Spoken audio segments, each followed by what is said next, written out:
한 절씩 교독하시고 마지막 25절은 같이 읽도록 하겠습니다. 이사야 22장.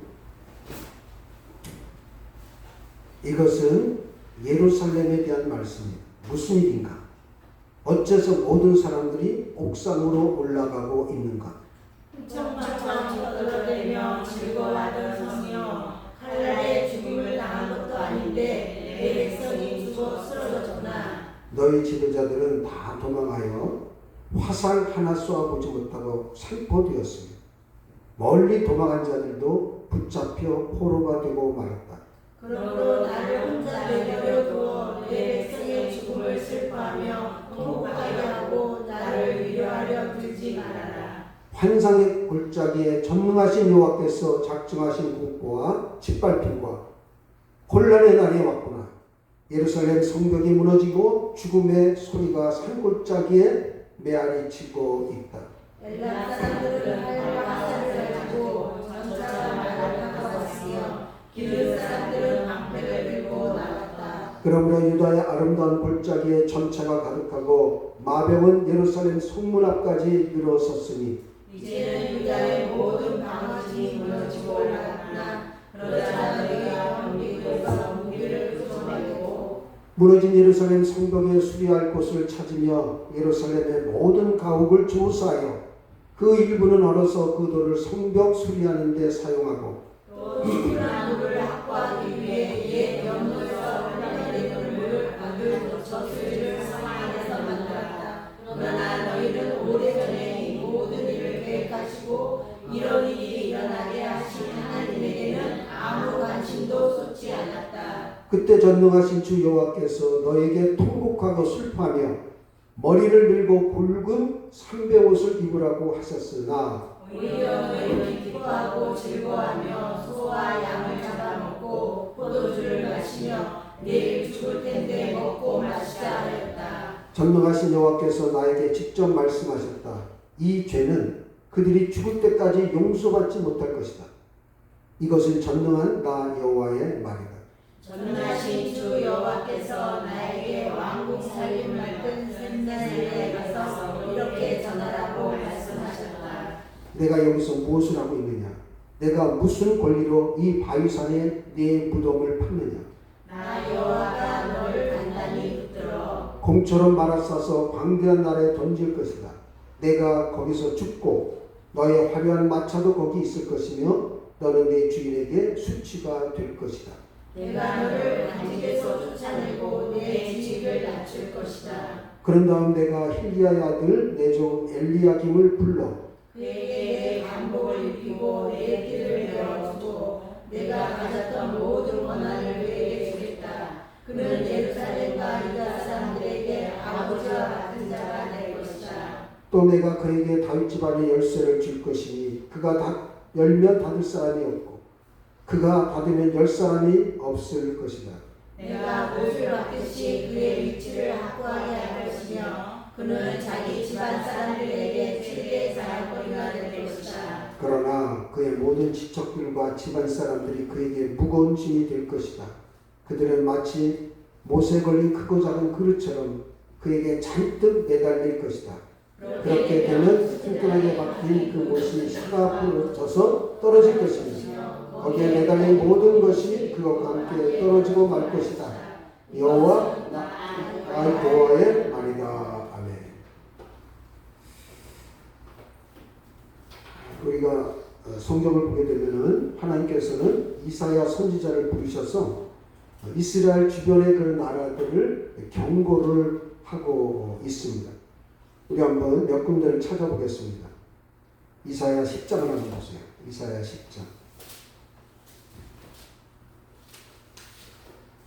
10장 24절에서 25절 말씀. 그러므로 전능하신 주 여호와께서 말씀하신다. 시온에 사는 내 백성들아, 아시라 사람들이 이집트 사람들을 본받아 막대기로 너희를 때리고 몽둥이를 들어 너희를 칠지라도 그들을 두려워하지 마라. 내가 곧 너에게 대한 분노를 그치고 그 분노로 아시라 사람을 것이다. 자, 아시리아, 그러니까 아수르에 대한 경고의 말씀. 그 다음에 13장을 보시면 13장 1절.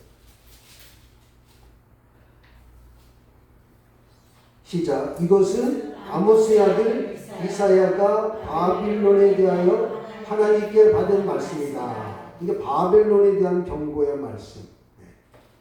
그 다음에 14장 29절에서 31절. 블레셋 사람들아, 너희를 치던 막대기가 부러졌다고 기뻐하지 마라.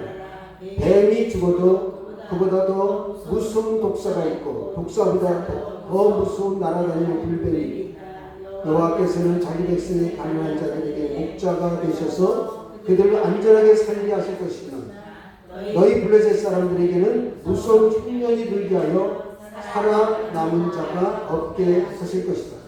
블레셋 성들아 통곡하라. 너희는 다 망하게 되었다.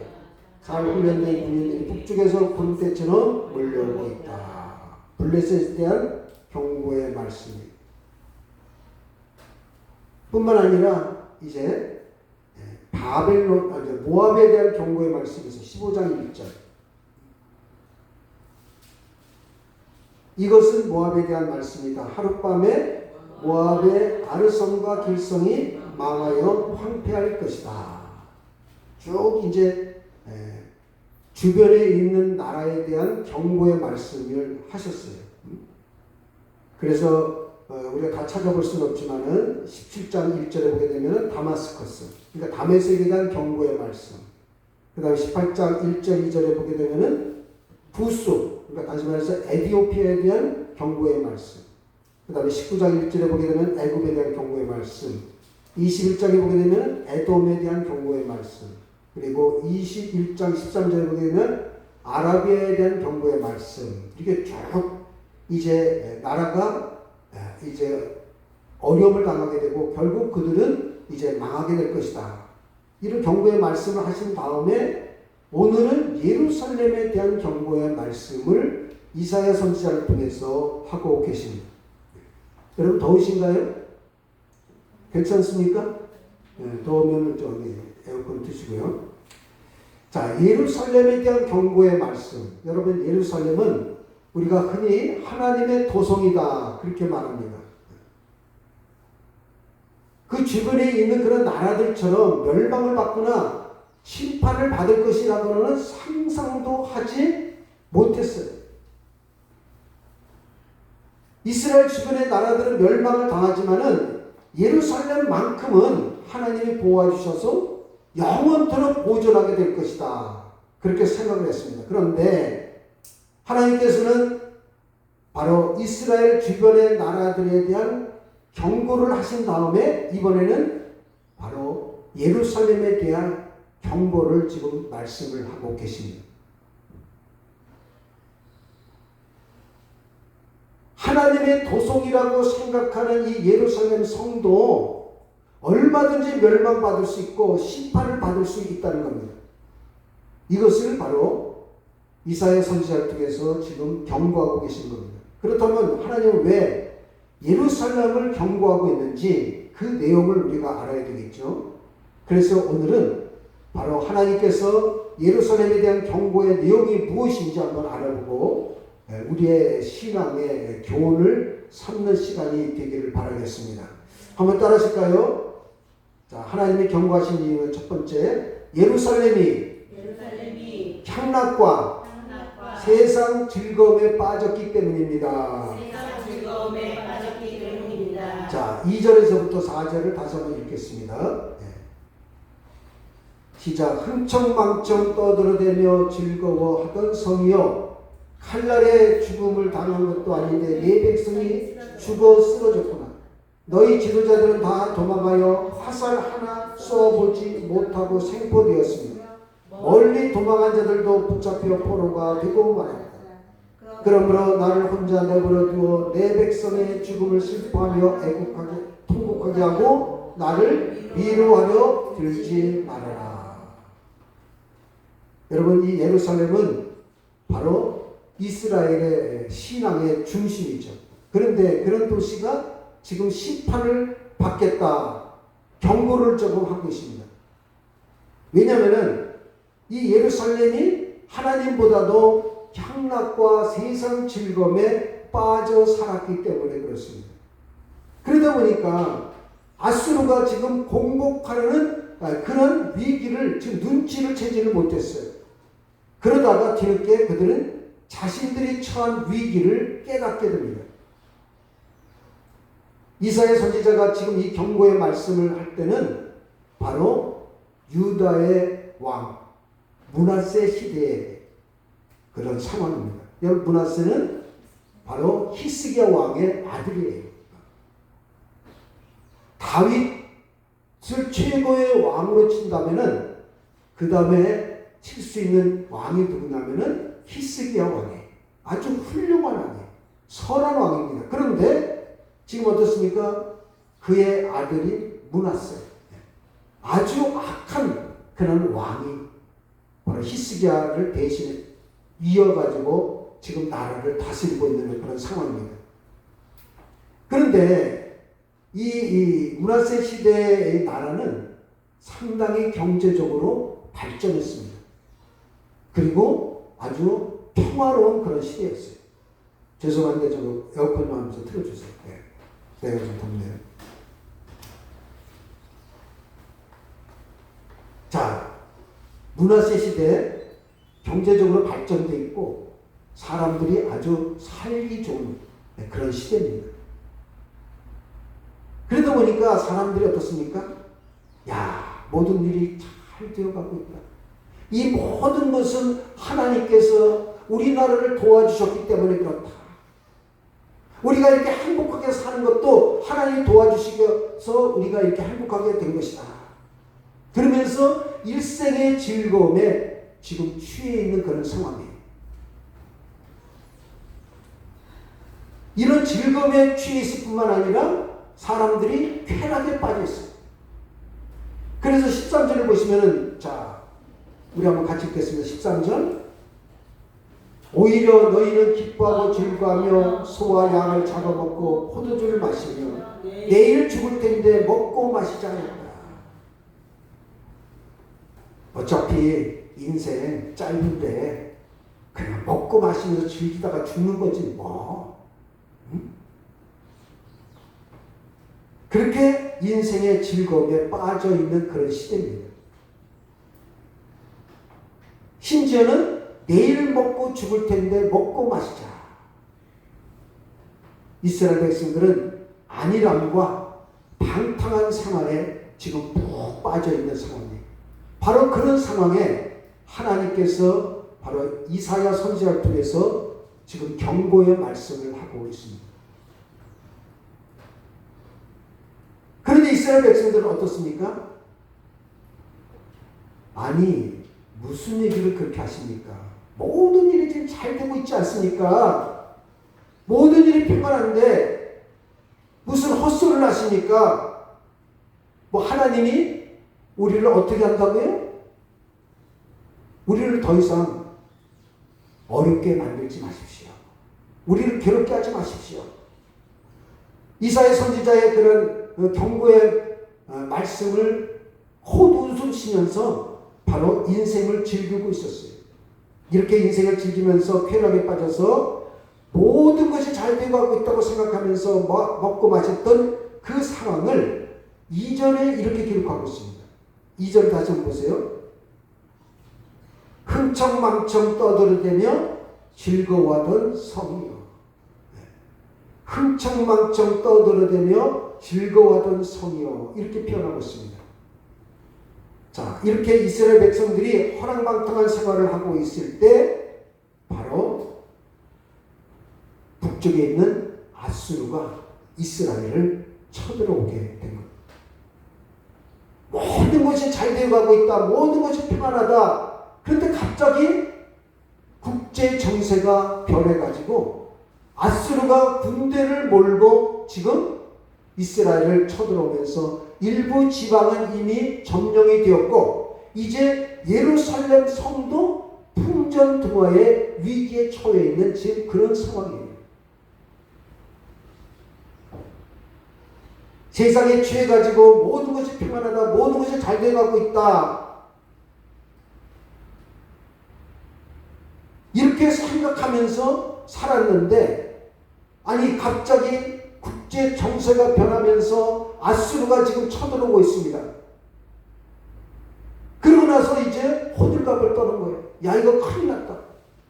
야, 지금이라도 한번 정신 차려서 한번 우리가 다시 한번 나라를 지켜야 되지 않겠느냐. 그런데 어떻습니까? 이미 전세는 기울어진 상황이에요. 자, 그것을 지금 8절 11절은 이렇게 말씀하고 있습니다. 자, 8절 11절 보겠습니다. 시작. 이제는 유다의 모든 방어진이 무너지고 말았구나. 그러자 너희가 병기고에서 무기를 끄집어내고 무너진 예루살렘 성벽에 수리할 곳을 찾으며 예루살렘의 모든 가옥을 조사하여 그 일부는 헐어서 그 돌을 성벽 수리하는 데 사용하고 또 충분한 물을 확보하기 위해 옛 연못에서 흘러내리는 물을 가둘 저수지를 성 안에 만들었다. 그러나 너희는 오래전에 이 모든 일을 계획하시고 이런 일이 일어나게 하신 하나님에게는 아무 관심도 쏟지 않았다. 평안하다, 참 살기 좋다, 이렇게 생각하고 있을 때는 전혀 예측하지 못했던 문제예요. 전혀 보이지 않았던 상황입니다. 그런데 이제 막상 이 적들이 쳐들어오게 되니까 모든 것이 형편없게 됐어요. 8절에 나오는 것처럼 방어진도 무너졌습니다. 그리고 이제 예루살렘 성이 지금 고립되어 있는 상황이에요. 그리고 이제 그 무너진 그 성을 수리를 해야 되는데 이제 수리할 수도 없는 상황이에요. 그래서 어떻게 합니까? 9절 10절 다시 보시면은 무너진 예루살렘 성벽에 수리할 곳을 찾으며 예루살렘의 모든 가옥을 조사하여 그 일부를 헐어서 자기 집을 헐어가지고요, 예루살렘 성에 무너진 곳을 지금 보수를 하고 있는 거예요. 심지어는 어떻습니까? 이제 전쟁을 하려면은 물이 필요하잖아요. 물. 그런데 물을 지금 가둘 저수지도 좀 만들지 못하고 있는 상황. 그런 상황에서 지금 허겁지겁 뭐라고 말합니까? 흘러내리는 물을 가둘 저수지를 성 안에 만들었다. 얼마나 이 예루살렘 성 안에 있는 사람들, 이 사람들이 허랑방탕하고 아무 대비 없이 그냥 세상 것만 즐기면서 살았는지 우리는 오늘 본문을 통해서 깨달을 수가 있습니다. 여러분, 이것을 우리의 삶에 한번 적용을 해보게 되면 우리의 삶에는 과거도 있고 현재도 있고 미래도 있습니다. 과거는 이미 흘러갔고 현재는 우리가 현재 살아가고 있고, 자, 미래입니다. 자, 미래는 어떤 사람의 것입니까? 준비하고 있는 자의 것입니다. 사람들은 노후를 준비하기 위해서 열심히 돈도 모읍니다. 노후를 위해서 열심히 건강도 챙깁니다. 그런데 진짜 우리가 이 육신의 장막을 벗고 하나님 나라에 갈 수 있는 그 준비를 우리가 얼마나 하고 있느냐. 내 육신을 위해서는 그렇게 열심히 준비를 하고 있는데 내 영혼을 위해서는 우리가 얼마나 준비를 하고 있는가. 마치 예루살렘에 아시리아 군대가 쳐들어오니까 그제서야 이제 헐레벌떡 이미 늦은 거예요. 우리는 오늘 이 예루살렘 성 안에 살아가고 있는 이 어리석은 이스라엘 백성들의 모습을 보면서 우리는 늘 준비하는, 하나님 나라에 갈 준비를 할 수 있는 그러한 지혜로운 그러한 성도가 되기를 주님의 이름으로 간절히 바라겠습니다. 늘 우리는 그 준비를 해야 돼요. 그래서 예수님께서도 여러 가지 비유를 통해 가지고 준비하라고 말씀하고 있지 않습니까? 10처녀의 비유, 5명의 어리석은 처녀가 있고 또 5명이 또 지혜로운 그런 처녀의 비유도 말씀하고 있어요. 마지막 종말의 때 일어나고 있는 모든 상황에 대해서 예수님께서는 이미 말씀하고 있습니다. 자, 이렇게 이스라엘 백성들은 바로 향락과 세상 즐거움에 빠져있기 때문에 바로 하나님께서 경고를 하신 겁니다. 그럼에도 불구하고 그들은 하나님의 경고를 무시하게 된 거예요. 자, 두 번째 하나님이 경고하신 이유가 있습니다. 한번 더 하실까요? 회개하지 않았기 때문입니다. 회개하지 않았기 때문입니다. 자, 12절부터 14절을 다시 보겠습니다. 12절부터 12절 시작. 그때 전능하신 주 여호와께서 너희에게 통곡하고 슬퍼하며 머리를 밀고 굵은 상비옷을 입으라고 하셨으나 오히려 너희는 기뻐하고 즐거워하며 소와 양을 잡아먹고 포도주를 마시며 내일 죽을 텐데 먹고 마시자 했다. 전능하신 여호와께서 나에게 직접 말씀하셨다. 이 죄는 그들이 죽을 때까지도 용서받지 못할 것이다. 이것은 전능한 나 여호와의 말이다. 하나님의 이스라엘 백성들에게 자신이 처한 위치를 보게 하셔서 자신들이 지금 하나님을 지금 멀리하면서 세상에 빠졌던 잘못을 회개하고 하나님께 돌아오기를 지금 원하셨어요. 그런데 이들은 어떻게 말합니까?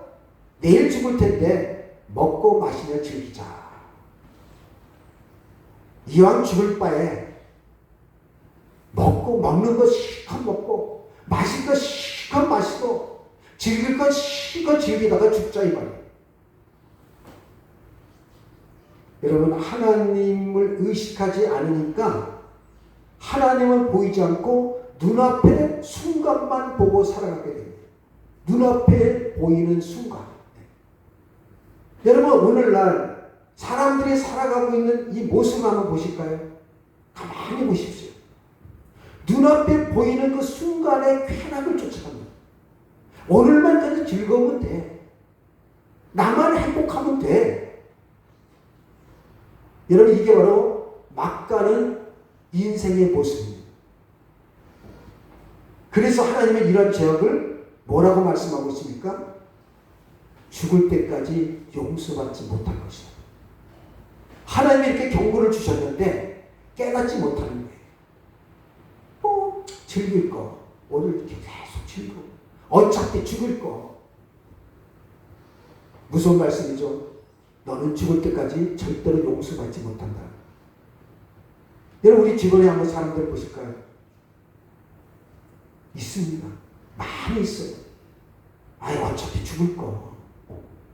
돈이나 실컷 쓰다가 저 죽지 뭐. 어차피 죽을 거. 놀러 갈 때 실컷 놀다가 죽지 뭐. 어차피 죽을 거. 먹을 거 실컷 먹고 죽지. 다 뭡니까? 육신의 정욕, 안목의 정욕, 이 세상의 자랑.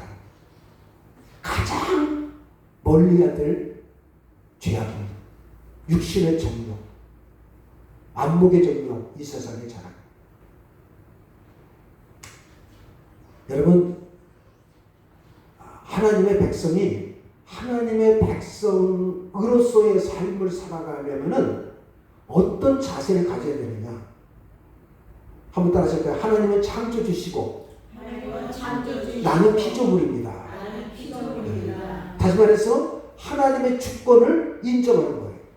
한번 따라 하실까요? 하나님의 주권을 인정해야 됩니다. 그러니까 피조물의 입장에서 창조주인 하나님을 섬기는 것은 아주 당연한 겁니다. 그러면 피조물은 자기 마음대로 할 권리가 있습니까? 없습니까? 없어요. 왜? 우리는 피조물. 피조물이 뭐예요? 창조주가 나를 만들었다는 거 아닙니까? 그러니까 피조물은 자기 마음대로 살 권리가 없다는 겁니다. 이게 하나님의 주권을 인정하는 거예요. 만약에 믿지 않는 사람한테 이 얘기를 하면 노발대발. 아니, 내가 내 마음대로 살 권리가 없다니, 응? 나의 인권을 감히 무시하다니, 막 이렇게 대들 거예요. 그런데 성경은 그렇게 말씀하고 있지 않습니다. 하나님은 창조주, 나는 피조물. 그러니까 우리는 창조주가 시키는 대로 하면서 우리가 살아갈 때는, 이게 바로 하나님의 주권을 인정한다고 말합니다. 우리가 기도할 때는 하나님의 주권을 인정하는 그런 기도를 많이 하는데 살아가는 것은 어떻습니까? 내 마음대로 살아갈 때가 있다는 거예요. 바로 이스라엘 백성들의 모습이 바로 그런 모습이라는 겁니다. 이스라엘 백성들은 피조물이에요. 하나님의 주권을 인정하면서 살아가야 되는데 그렇게 지금 살아가지 못하고 있다는 겁니다. 오히려 오늘 즐기다가 내일 뭐 죽지 뭐 그러면서 지금 살아가고 있어요. 하나님의 말씀에 순종을 해야 됨에도 불구하고 순종하지 못하고 불순종하고 있습니다. 여러분, 피조물이 바로 하나님의 자리에 앉겠다는 것은 결국은 그것이 교만입니다. 내 인생을 내가 내 마음대로 하겠다는 것이 뭐예요? 하나님의 자리에 내가 앉겠다는 거 아닙니까? 왜냐하면 내 인생은 내 마음대로 할 수가 있는 것이 아니에요. 내 생명도 하나님께 달려있는 거예요. 내 시간도 하나님께 달려있는 겁니다. 그렇기 때문에 우리는 항상 나는 피조물이고 하나님은 창조주시다. 그렇기 때문에 내 인생은 내 마음대로 하는 것이 아니라 하나님에 의해서 나는 살아가는 것이다. 이것을 인정을 해야 된다는 겁니다. 그런데 이스라엘 백성들은 피조물로서 하나님을 바라보고 신뢰하는 것이 아니라 자신들의 힘으로 자기 인생을 주관하려고 했어요. 말 그대로 순서가 바뀐 겁니다. 그러니 여러분, 회개를 했겠습니까? 안 했겠습니까? 예? 안 하죠. 아니, 내 인생이 내가 알아서 사는데 회개할 게 뭐가 있어요? 내가 좋아하는 건 실컷 하고, 내가 가고 싶은 데 실컷 하고, 내가 쓰고 싶은 거 실컷 하고, 이게 뭐가 잘못이에요?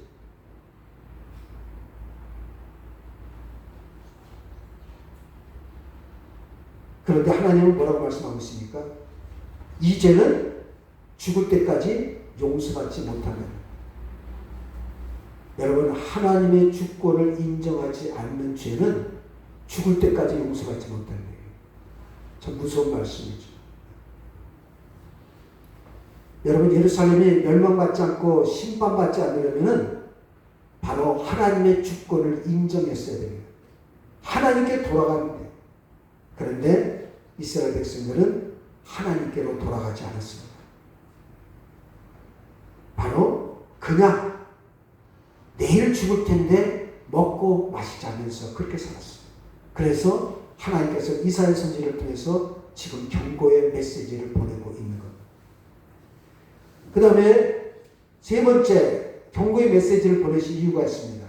한번 따라하실까요? 지도자가 타락했기 때문입니다. 자, 좀 긴데요. 15절부터 25절 우리 한번 읽겠습니다. 시작. 전능하신 주 여호와께서 나에게 왕궁 살림을 맡은 셈나에게 가서 이렇게 전하라고 말씀하셨다. 내가 여기서 무엇을 하고 있느냐? 내가 무슨 권리로 이 바위산에 내 무덤을 팠느냐? 나 여호와가 너를 단단히 붙들어 공처럼 말아 싸서 방대한 나라에 던질 것이다. 내가 거기서 죽고 너의 화려한 마차도 거기 있을 것이며 너는 내 주인에게 수치가 될 것이다. 내가 너를 반직에서 쫓아내고 내 지위를 낮출 것이다. 그런 다음 내가 힐기야의 아들 내 종 엘리야김을 불러 그에게 내 반복을 입히고 내 띠를 내어주고 내가 가졌던 모든 고난을 그에게 주겠다. 그는 예루살렘과 유다 사람들에게 아버지와 같은 자가 될 것이다. 또 내가 그에게 다윗 집안의 열쇠를 줄 것이니 그가 열면 닫을 사람이 없고 그가 닫으면 열 사람이 없을 것이다. 내가 못을 받듯이 그의 위치를 확고하게 할 것이며 그는 자기 집안 사람들에게 최대의 자랑거리가 될 것이다. 그러나 그의 모든 친척들과 집안 사람들이 그에게 무거운 짐이 될 것이다. 그들은 마치 못에 걸린 크고 작은 그릇처럼 그에게 잔뜩 매달릴 것이다. 그렇게 되면 튼튼하게 박힌 그 못이 사가 부러져 떨어질 것이다. 거기에 매달린 모든 것이 그것과 함께 떨어지고 말 것이다. 이것은 나 여호와의 말이다. 여기 보면 셈나가 나오죠. 셈나. 국고를 맡은 장관이에요. 오늘날로 말하면은 재정경제부 장관. 그러니까 부총리급에 해당되는 재정경제부 장관급에 해당됩니다. 그리고 이 셈나는 친애국파였어요. 친애국파. 그러니까 아수르가 지금 쳐들어오니까 누구를 의지해야 된다고요? 애굽을 의지해야 된다. 그러니까 하나님을 의지하지 못하게 해서 이스라엘에게 큰 손해를 끼친 인물이 바로 이 셈나입니다. 그래서 하나님께서는 이 셈나를 쫓아내라고 하셨어요. 심지어 이 셈나는 묘시를 받습니다. 무슨 말이냐면은 바로 왕족만 묻힐 수 있는 그곳에 자기가 묻힐 묘시를 판 거예요. 그러니까 자기를 누구처럼 지금 생각한 겁니까? 왕족처럼 생각합니다. 그러니까 그만큼 권력을 갖게 되니까 교만하게 된 겁니다. 결국 셈나는 자신의 권력을 믿고 왕을 무시해서 하나님은 셈나를 쫓아내라고 하셨어요. 여러분 그런 말이 있죠. 절대 권력은 절대 부패한다. 절대 권력은 절대 부패한다. 이것은 진리예요, 진리. 그러니까 권력을 잡으면은 잘해야 된다는 거예요. 왜냐면은 절대 권력을 갖고 있으면 견제하는 사람이 없기 때문에 자연히 놔둬도 부패하게 된다. 저는 우리나라 대통령 이재명 대통령이 지금 67.5%의 지지율을 받고 있어요. 잘하길 바랍니다. 잘해야 돼요. 잘못하다가는 감옥 갈 수도 있어요. 진짜 우리 전직 대통령처럼. 왜? 역사가 그 반복하고 지금 보면은 이 셈나라가 이미 수천 년 전에 이런 일이 일어났고 아니 수천 년뿐만 아니라 지금도 진행되고 있는 상황이에요. 그렇기 때문에 우리는 대통령을 위해서 기도해 줘야 돼요. 지지율만 믿고 그렇게 하는 것이 아니라 지금 가지고 있는 이 권력, 입법권도 있고 행정권도 있고 사법권도 다 갖고 있잖아요. 솔직히 말해서. 그랬을 때 자칫 잘못하게 되면은 부패할 수도 있다. 그러면 그 피해는 전적으로 국민들에게 돌아오게 돼요. 그래서 대통령을 위해서 기도해야 돼요. 하나님 부패하지 않게 해주옵소서. 정의가 살아있게 해주시옵소서. 그렇게 기도해요. 결국 히스기야 왕 14년에 하나님은 셈나를 처단하고 누구를 그 자리에 앉히냐? 바로 엘리야김을 그 자리에 앉힙니다. 엘리야김도 처음에는 참 잘했습니다. 그런데 엘리야김도 셈나와 똑같은 전철을 밟게 됩니다. 이 셈나가 왜 망했는지를 알았으면 이 엘리야김도 정신을 똑바로 차리고 나는 그와 같은 길을 가지 말아야 되겠다. 이렇게 생각했어야 됐는데 어떻게 했습니까? 하나님으로부터 엄청난 축복을 받았어요. 다시 한번 보실까요? 23절 보면은 내가 못을 박듯이 그의 위치를 확고하게 할 것이며 그는 자기 집안 사람들에게 최대의 자랑거리가 될 것이다. 하나님께서는 셈나를 대신해 가지고 이 엘리야김을 그 자리에 확고히 못을 박도록, 다시 말해서 그만큼 흔들리지 않는 지위와 권세를 주셨다는 거예요. 그런데 24절 보세요. 그러나 그의 모든 친척들과 집안 사람들이 그에게 무거운 짐이 될 것이다. 그러니까 주변에 있는 많은 친척들이라든가 집안 사람들, 친구들을 어떻게 합니까? 이 엘리야김을 등에 업고 출세의 자리로 나가게 된 거예요. 그러면 당연히 어떻게 됩니까? 부패의 길로 갈 수밖에 없죠. 지금으로 말하면은 권력이 남용된 거예요. 권력이 남용된 거예요. 제2인자의 자리니까 이 엘리야김에 의해 가지고 많은 사람들이 중요 요직에 앉게 되지 않겠습니까? 그러면 어떻게 됩니까? 그게 결국 부패의 고리가 되는 거예요. 지금 그것을 말씀하고 있습니다. 그래서 24절 보면은 그러나 그의 모든 친척들과 집안 사람들이 그에게 뭐가 된다고요? 무거운 짐이 될 것이다. 그들은 마치 못에 걸린 크고 작은 그릇처럼 그에게 잔뜩 매달려요. 엘리야김에게 잔뜩 매달려 있어요. 너는 이 자리에 이 자리에 쭉 했는데 어떻게 됩니까? 이게 어떻게 됩니까? 나중에 25절 그렇게 되면 튼튼하게 박힌 그 못이 사가져서 부러져서 떨어질 것입니다. 참 표현도 참 멋있겠습니다. 못을 아무리 탄탄히 박았다 하더라도 그 매달린 것이 너무너무 무거우니까 어떻게 됩니까? 이제 사가져가지고 떨어지게 된다.